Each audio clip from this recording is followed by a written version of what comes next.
नमस्कार दोस्तों। ये वीडियो बिहार इकोनॉमिक सर्वे 2020-2021 का जो सीरीज़ है उसका नेक्स्ट वीडियो है और इस वीडियो में हम डील करेंगे चैप्टर 6 के बाद, यानी कि चैप्टर 7 और चैप्टर 8।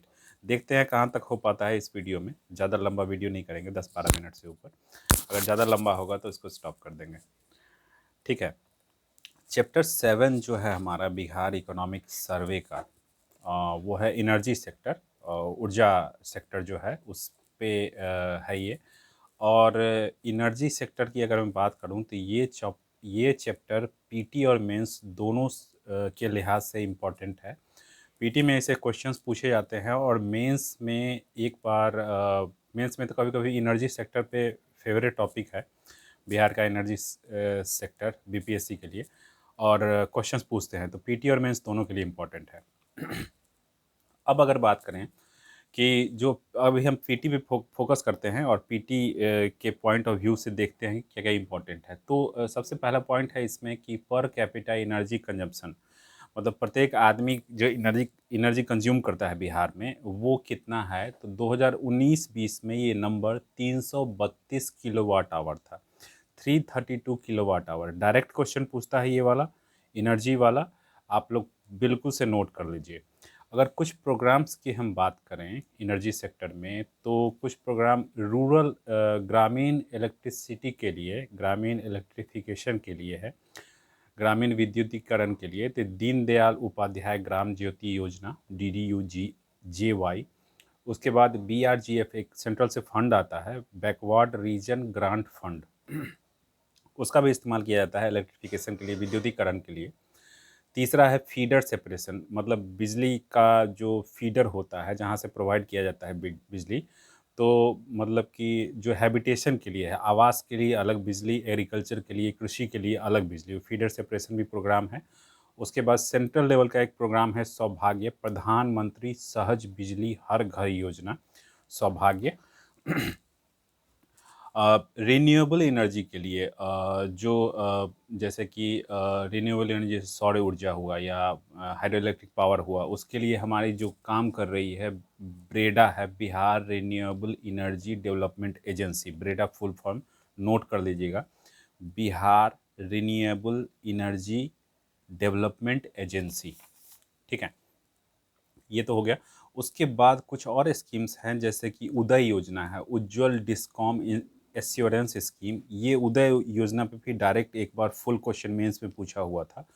अभी उदय योजना मतलब उतना हाईलाइटेड नहीं है, और इसका जो पर्पस था कि जो ट्रांसमिशन या कंजम्पशन लॉस होता है उसको 15% कम करना, और जो सप्लाई और रेवेन्यू, जितना बिजली सप्लाई करते हैं और जितना रेवेन्यू पैसा उससे आता है, उसमें जो डिफरेंस है, उसमें जो अंतर है, उसको कम करना था।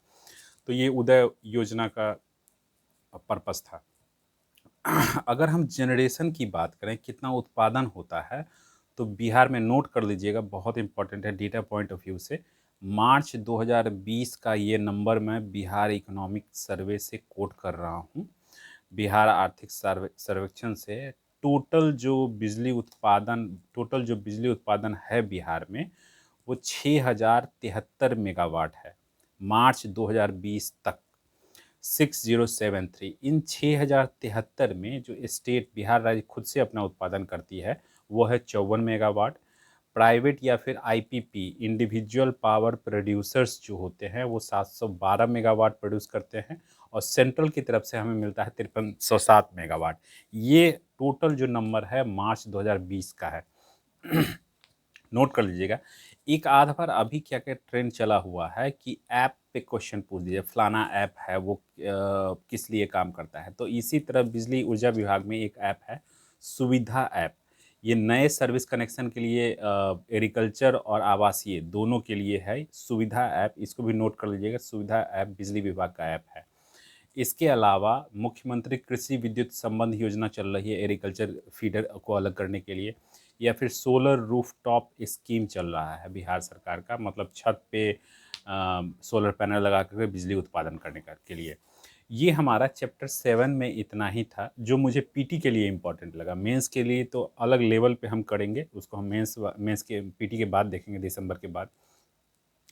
चैप्टर 8 में अगर चलते हैं तो इसमें रूरल डेवलपमेंट का चैप्टर है, ग्रामीण विकास इसका चैप्टर है, और इसको स्टार्ट करते हैं। ग्रामीण विकास में अगर देखें तो कुछ जो प्रोग्राम्स हैं, इम्पोर्टेंट प्रोग्राम्स है काफ़ी, जैसे कि जीविका है हमारा, या फिर MGNREGS है, मनरेगा बोलते हैं बोलने की भाषा में, बट अगर पूरा स्कीम देखिए MGNREGS है।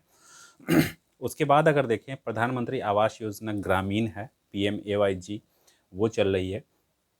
PDS यानी कि पब्लिक डिस्ट्रीब्यूशन सिस्टम जो है हमारा, वो भोजन, खाद्यान्न या और भी आवश्यकता की चीज़ें सस्ते दर पर उपलब्ध कराने के लिए योजना चल रही है। या फिर उसके बाद अगर देखें PRI यानी कि पंचायती राज इंस्टीट्यूशंस जो हैं हमारा, जैसे कि पंचायत समिति है, पंचायत है, जिला परिषद है, ये सब है, ये सब हमारे प्रोग्राम्स हैं। तो ये प्रोग्राम्स में इम्पोर्टेंट क्या है कि आपको याद होगा, मैंने देखा हुआ है कि एक बार पूछ दिया था कि मनरेगा का, बोलने की भाषा में मनरेगा बोलते हैं, मनरेगा के लक्ष्यों में, ऑब्जेक्टिव में निम्नलिखित में से कौन सा नहीं है, ऐसे करके क्वेश्चन पूछ दिया था। तो आपको ओवरऑल एक फेयर आइडिया होना चाहिए कि बिहार गवर्नमेंट का कौन, या फिर बिहार में जो बिहार गवर्नमेंट और सेंट्रल गवर्नमेंट के स्कीम्स चल रहे हैं, योजनाएं चल रही हैं, उसका आपको फेयर आइडिया होना चाहिए। अगर हम थोड़ा सा देख लें हाई लेवल पे, जीविका है जो प्रोग्राम है, वो सामाजिक और आर्थिक आर्थिक विकास के लिए है, सुदृढ़ीकरण के लिए है, एम्पावरमेंट के लिए है, और ये गरीब, जो ग्रामीण गरीब हैं उनके लिए है। इसमें क्या किया है कि सेल्फ हेल्प ग्रुप्स बनाए जाते हैं जो एक दूसरे को मदद करते हैं। एक ग्रुप बना लिया और उसमें ये लोग एक दूसरे को पैसा भी इकट्ठा करते हैं, या फिर और भी तरह के काम, जीविका के काम हम लोग एक बार देख लेते हैं, छोटा सा एक एक लाइन का देख लेंगे। जीविका काम करने के अलावा, ये जो ग्रुप बनाने के अलावा, बिहार सरकार के मैक्सिमम स्कीम्स जीविका इम्प्लीमेंट करती है ग्राउंड लेवल पे। अगर आपको कुछ स्कीम्स का नाम मैं गिना दूं तो उसमें लोहिया स्वच्छ बिहार अभियान, पोषण माह, जल जीवन हरियाली, या फिर सामाजिक जो इश्यूज़ हैं, या फिर जीविकोपार्जन के लिए कुछ स्कीम्स हैं वो चलाई जा रही हैं। एक इम्पॉर्टेंट है इसमें सतत जीविकोपार्जन योजना। ये अति गरीब, जो बहुत गरीब तबके के लोग हैं, खासकर मैं आपको बताता हूँ, जब शराबबंदी बिहार में लागू हुई थी 2016 में, अप्रैल 2016 में इम्प्लीमेंट किया गया था शराबबंदी को। उसके बाद देखा गया कि तारी, जो लोग तार के पेड़ से तारी निकाल के बेचते थे, उनका जीविकोपार्जन पे काफ़ी असर पड़ा है। तो उनके लिए खासकर ये सतत जीविकोपार्जन योजना स्टार्ट की थी बिहार गवर्नमेंट ने, और इसके बारे में पूछ सकता है। तो शराबबंदी के कारण जो गरीब लोगों का रोजगार छिन गया, उनको रोजगार प्रोवाइड कराने के लिए, देने के लिए सतत जीविकोपार्जन योजना चलाई थी बिहार गवर्नमेंट ने। अगर हम बात करें अब जीविका की, ये सारे प्रोग्राम्स जीविका इम्प्लीमेंट करती है। अब अगर हम बात करें कि जीविका की अभी करंट सिचुएशन क्या है, तो 10 लाख सेल्फ हेल्प ग्रुप्स को हिंदी में स्वयं सहायता समूह बोलते हैं, ठीक है। तो ये सितंबर 2020 तक 10 लाख सेल्फ हेल्प ग्रुप्स, स्वयं सहायता समूह बिहार में जीविका के अंदर बन चुके थे। सितंबर 2020 तक जीविका का 3 टायर स्ट्रक्चर होता है। ग्राउंड लेवल पे होता है, सेल्फ हेल्प ग्रुप्स होता है, 8 से 10 लोगों का एक ग्रुप होता है। उसके बाद उसके ऊपर जाते हैं तो VO होता है, विलेज ऑर्गेनाइजेशन। उसके ऊपर जाते हैं तो CLF होता है, क्लस्टर लेवल फेडरेशन, ठीक है। ये 3 लेवल स्ट्रक्चर होता है। इसके अलावा बैंक सखी, इंश्योरेंस, प्रधानमंत्री जीवन ज्योति बीमा योजना, जीवन सुरक्षा योजना, ये सारे स्कीम्स भी जीविका इम्प्लीमेंट करती है। आपको जान के आश्चर्य होगा, कृषि यंत्रीकरण के लिए बिहार सरकार जो योजना चला रही है, उसमें community managed custom hiring centre क्या हुआ कि एक ग्रुप है जो कि कृषि यंत्र को मैनेज करता है और किसानों को ज़रूरत के अनुसार कृषि यंत्र किराए पे देता है। तो ये कस्टम हायरिंग सेंटर्स हैं। जीविका ने 106 ऐसे कस्टम हायरिंग्स बनाए हैं, कस्टम हायरिंग सेंटर्स बनाए हैं। इसके अलावा पशु सखी में बकरियां और मुर्गियों के बच्चे बांटे जाते हैं, वो पशु सखी बांटते हैं। इसके अलावा अगर देखिएगा दीदी की रसोई काफ़ी इम्पोर्टेंट है। कोरोना के टाइम में दीदी की रसोई ने बहुत अच्छा काम किया था। ये कम्युनिटी किचन होता है, सामुदायिक रसोई होता है। सामुदायिक रसोई का कंसेप्ट बिहार में बाढ़ के टाइम में भी आता है, उस समय भी सामुदायिक रसोई चलाई जाती है। इसके अलावा तो ये सब अगर एक एक और है सांस्कृतिक उत्थान के लिए, कल्चरल डेवलपमेंट के लिए सरस मेला आयोजित करती है जीविका। इम्पॉर्टेंट है, नोट कर लीजिएगा। उसके बाद चलते हैं, दूसरा प्रोग्राम है MGNREGS, फुल फॉर्म है Mahatma Gandhi national rural employment guarantee scheme. 2005 में स्टार्ट हुआ था और इसका काम है ग्रामीण लाइवलीहुड को, ग्रामीण जो जीवन यापन के साधन हैं उसको सपोर्ट करना और कम से कम 100 दिन का एम्प्लॉयमेंट देना। ठीक है, और 100 दिन का एम्प्लॉयमेंट जो होता है, रोजगार होता है, वो अनस्किल्ड मतलब जो लोग अकुशल हैं उनको प्रोवाइड कराना है। ठीक है, इसके अलावा मनरेगा का जो काम का फोकस है, देखिए क्वेश्चन पूछा हुआ था बीपीएससी में, मैं फिर से बोल देता हूँ। वाटर कंजर्वेशन, पानी को बचाने के लिए, या फिर ड्रॉट प्रूफिंग, बाढ़ से सुरक्षा के लिए, फ्लड कंट्रोल, बाढ़ को कंट्रोल करने के लिए, या फिर रूरल कनेक्टिविटी, ग्रामीण इलाकों को जोड़ने में भी। तो इनका काम इस तरह से डिवाइड होता है मनरेगा का कि इस तरह के कामों पे ज़्यादा फोकस किया जाता है। इसके साथ ही साथ इसमें फोकस जो है महिलाओं और शेड्यूल कास्ट हाउस होल्ड जो हैं उनको रोज़गार प्रोवाइड कराना है। ये तो हमारा हो गया मनरेगा के बारे में, हाई लेवल ही बोल रहा हूँ। उसके बाद अगर देखें प्रधानमंत्री आवास योजना, जो टारगेट है, पहले ये इंदिरा आवास योजना के नाम से जानी जाती थी। प्रधानमंत्री आवास योजना का टारगेट है 2022 तक सभी के लिए घर, हाउसिंग फॉर ऑल बाय 2022, 2022 तक सबके लिए घर। इसमें क्या देना है कि जो घर का डायमेंशन होगा, कितना लंबाई 25 स्क्वायर मीटर, 25 स्क्वायर मीटर का डायमेंशन देना है, लंबाई चौड़ाई देना है, टोटल एरिया क्षेत्रफल देना है। और इसमें ऑल बेसिक एम्यूनिटी, अब बेसिक एम्यूनिटी बिल्कुल बेसिक मतलब कि शौचालय हो, शौचालय आपका लोहिया स्वच्छ बिहार अभियान से हो, उसके बाद स्वच्छ भारत मिशन से के अंडर वो काम करता है, उसके बाद नल जल स्कीम से नल हो, उसके बाद पानी हो गया, बिजली के लिए हमारे पास 7 निश्चय में प्रोग्राम है, सौभाग्य योजना है, ये सब भी। तो बेसिक स्कीम PMAYG जो है, प्रधानमंत्री आवास योजना ग्रामीण, उसमें सारे कंपोनेंट्स को मिला दिया गया है। बिजली, पानी, सड़क, शौचालय, खाने के लिए PDS स्कीम है। ठीक है, तो मतलब गरीबों को हर तरह से सुविधा पहुंचा करके उनको गरीबी रेखा से ऊपर करने का जो काम है, इसमें PMAYG गरीबी उन्मूलन के लिए भी बहुत बड़ा प्रोग्राम है, प्रधानमंत्री आवास योजना ग्रामीण। ये जो है, इसमें इम्पोर्टेंट क्या है, इम्पोर्टेंट ये है कि सेंटर और स्टेट का कितना कितना इसमें पैसा जाता है। तो सेंटर का इसमें 60% जाता है और स्टेट का 40% जाता है नॉर्मल स्टेट्स के लिए। यूनियन टेरिटरी के लिए यानी कि संघीय क्षेत्र जो हैं उनमें 100% पैसा जो है सेंटर का जाता है, केंद्र का जाता है। अगर हम हिमालयन स्टेट की बात करें, उधर हिमालय के साथ साथ जो चलते, शिवालिक रेंज के साथ साथ जो चलते चलते स्टेट्स आते हैं, उनमें आप हिमाचल प्रदेश ले लीजिए, उसके बाद उत्तराखंड ले लीजिए, उसके बाद उत्तराखंड ले लिए, हिमालयन स्टेट्स में आपको नॉर्थ ईस्ट के स्टेट्स आ गए। वो सब में जो 90% सेंटर देती है, केंद्र देती है, और 10% आपका 10% पैसा स्टेट खुद से देती है। तो ये हमारा हो गया प्रधानमंत्री आवास योजना।